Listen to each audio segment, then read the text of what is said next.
Bismillahirrahmanirrahim, wa bihi nasta'in.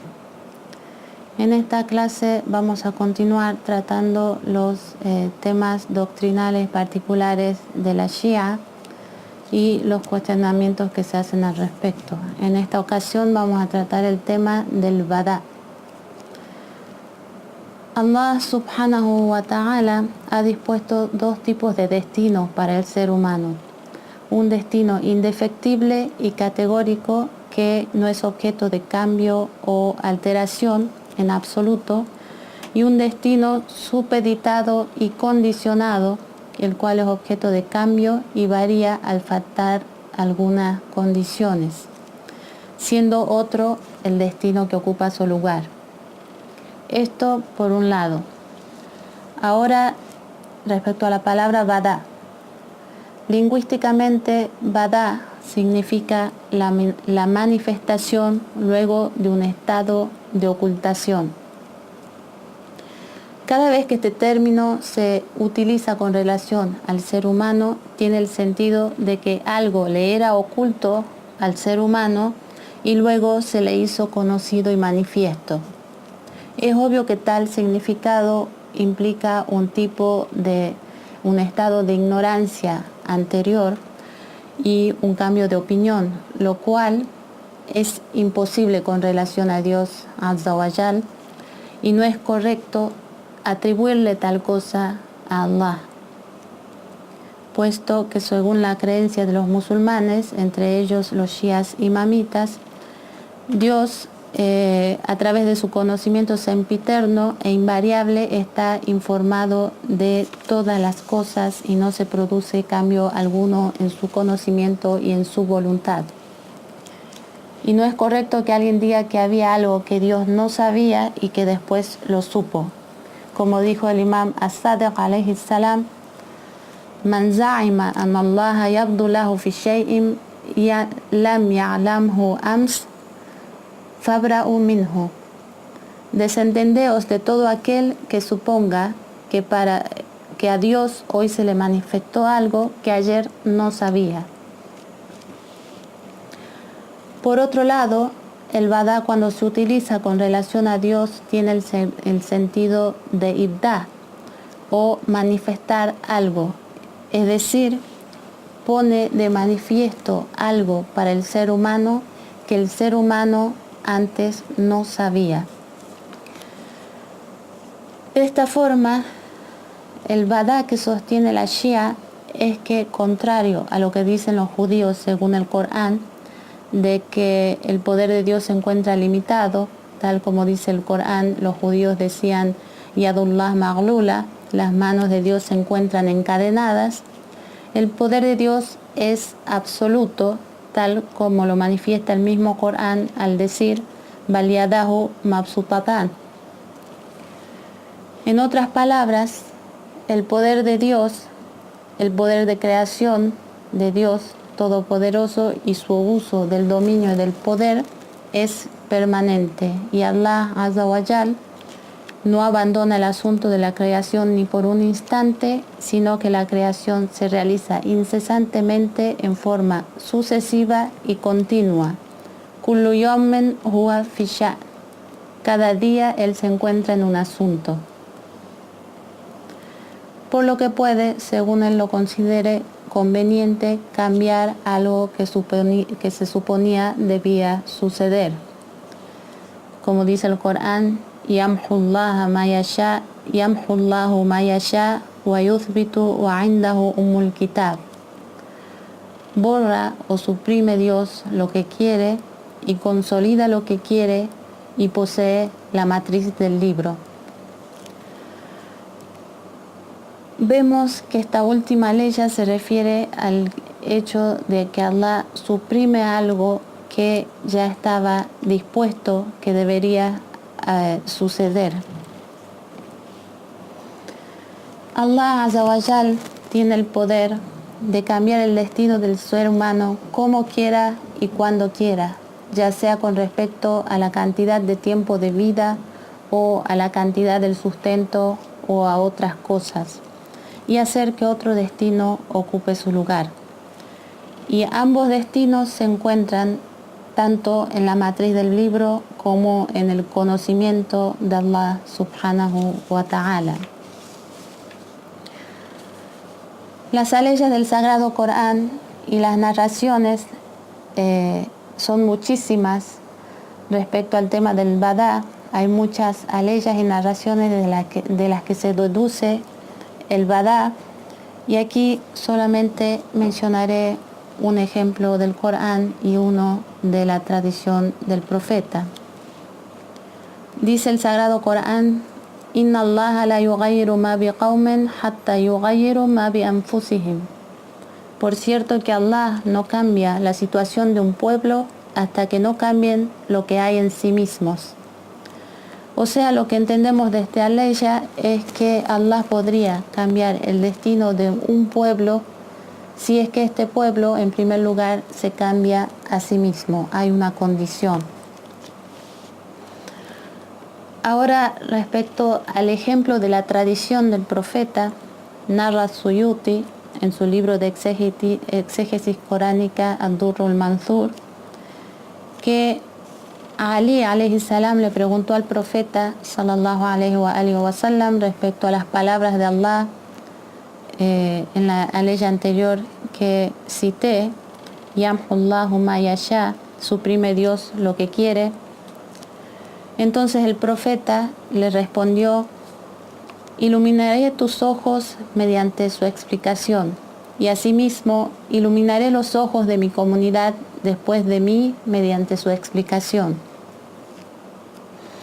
La limosna dada como debe ser, la benevolencia para con los padres y realizar el bien convierten la desventura en felicidad, aumentan la vida y resguardan respecto a las muertes funestas.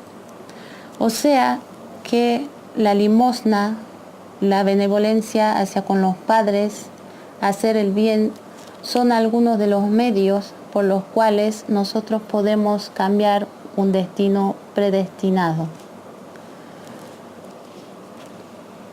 Por otro lado, una parte del Badá también consiste en parte del conocimiento que Allah le otorga a algunos de sus profetas y auliá, sin que les informe completamente del acaecimiento de sus condiciones e impedimentos.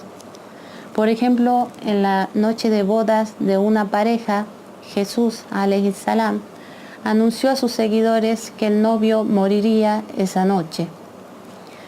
Pero al día siguiente vieron que el novio no había muerto, y cuando le preguntaron a Jesús al respecto, él respondió: tal vez hayáis dado caridad por él, puesto que la sadaqa o caridad aleja las calamidades predestinadas.